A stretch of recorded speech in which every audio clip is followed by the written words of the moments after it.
Live again. The next section we're going to do is marriage. How did you meet the person that you would later marry? Well, I met that person at the youth group in church. She met me, maybe. I don't know. We were in that big social group. So I don't recall those days all that clearly, but I do know I went out with a girl by the name of Myra Ladd once, at probably 13 or so. And Marge, I think, said, this is not going to go on. So she arranged it, I'm sure, but I don't recall how. Well, the next one is tell us about your first date together, but how about not the roller skating one, but your first real date? Well, let me think. Could never recall. I mean, we were maybe 15 when you go together for so many years, and we literally did. That the first, second, or third one, I don't recall. It was, unless you call going to church a date. But I can remember going somewhere. Obviously, it was some function, but I don't remember what it was. And Marge, the bus was coming. We didn't have a car, of course. We weren't old enough to drive. And so we rented down Lotus Avenue where she lived down to Kinnecamack, and the old 34 bus used to run down there to Hackensack, which was probably where we were going.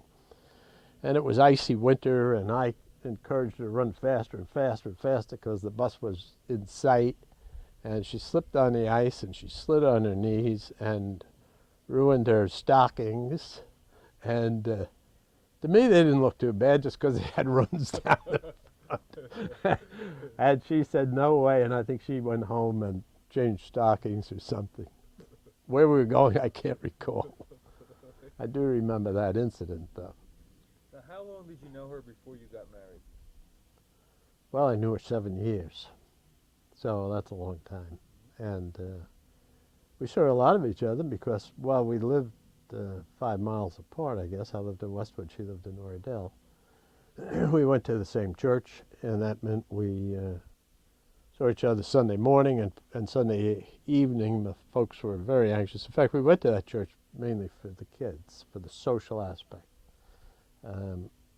My grandmother went to another church because she wanted to get something accomplished somewhere, but we wanted to, my parents wanted that kind of social interaction.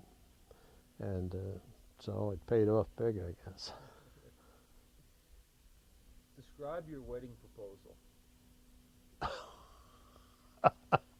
You have to realize when you've gone together 7 years, there is no definitive point where you've changed your mind. It has occurred slowly over this great glacier of time. And somewhere, I guess we had an understanding that we were going to get married. I really don't recall, but somewhere in the year of college. Now, Marge went to the Moody Bible Institute in Chicago, which was 30 miles from Wheaton, and so that we were both in the same. We saw a lot of each other out there, and somewhere along there we began to engage in plans for marriage. Well, we did before that. When I was 18, I worked at a summer camp, Brookwoods, up in New Hampshire. And prior to that, we had been to Ocean Park, Maine, which was where my parents had vacationed off and on for 10 years. And as kids, we had gone there every summer. And they had I think I referred to it before, there was a bicycle rental garage there. And Marge and I came up with this plan of getting married. We could live above the garage, and we could rent out bikes in the summertime, and therefore we would have all the problems of life solved. So we were obviously thinking about that when we were in our last senior year of high school. And marriage, well, at any rate, by the second year of college, and I don't know whether Marge was there the first year or the second year, but we made plans to get engaged.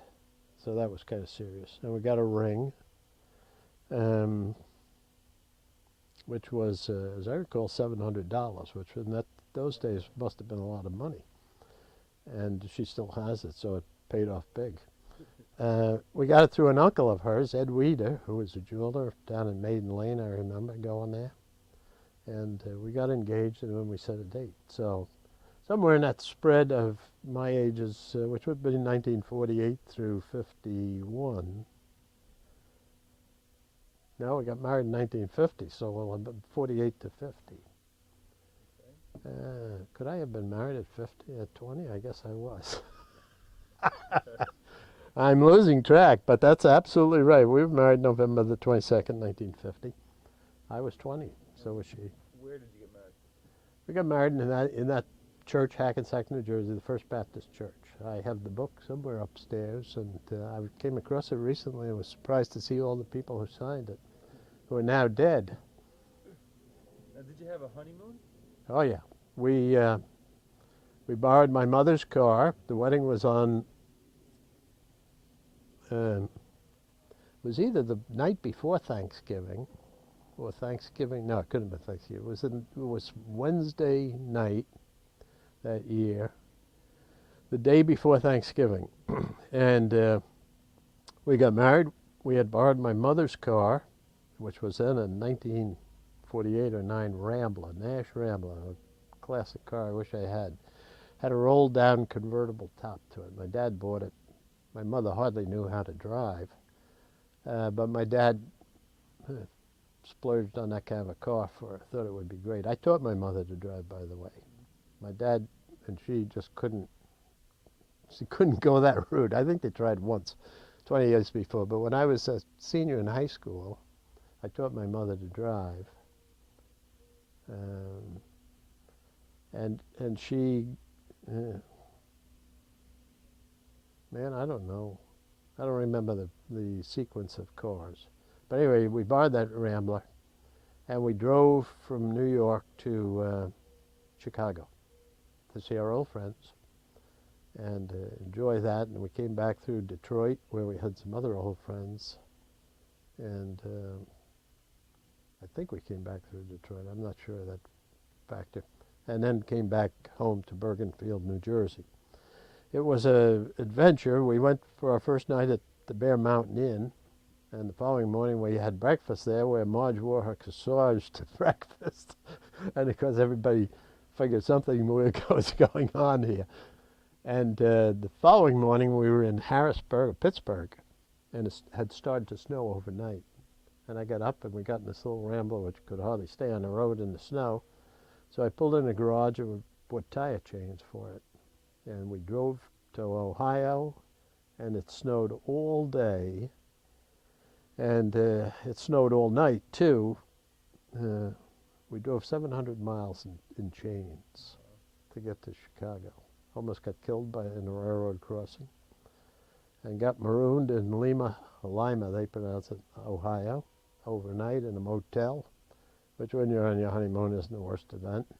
Got up the next morning. It was waist-deep snow, and we were stuck there a day or two because the main highway east-west was Route 30, and they just hadn't plowed it, couldn't plow it. So that was our honeymoon. Came back. We had 2 fights along the way. I can remember one was in Pittsburgh on the way back, and the other one was when we got home to our apartment. The landlady was in there painting the walls or doing something, and we were totally exhausted from this trip. And we got into a big argument and had a number of arguments following that one. However, we've gotten out of the arguments phase. We are now negotiators.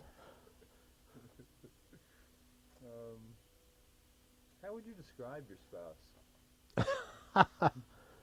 Well, she's vivacious. She's right to the point. She's very open. She's direct. She's funny, and she's very skilled at both people and words, and writing words, written words especially. But she's just absolutely outstanding in all those qualities. And she's wonderful too. She's a good cook, and She doesn't always agree with me, though. That's her only. That's her only failing. How long have you been married now? Well, it's 50 years and a half, I guess.